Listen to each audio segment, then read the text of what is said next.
5 simple steps how to make homemade pizza dough that even beginners can nail. Measure your dry ingredients. I use bread flour for strength and semolina for crunch.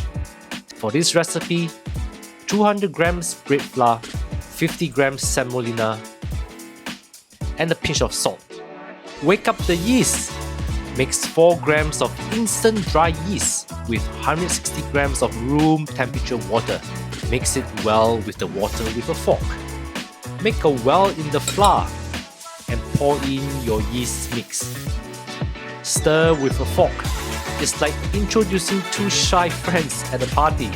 Once they are mingling, keep mixing until the bowl is clean. Rest for 30 minutes before kneading.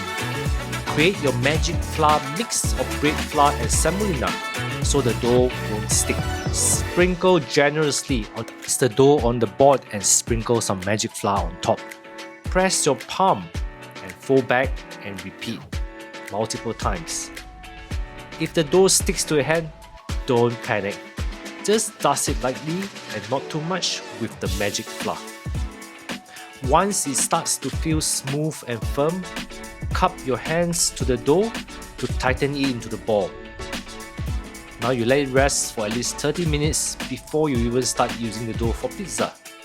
And then you can either cover it with a bowl or put it in a bowl and cover it with a cloth to keep the dough from drying out.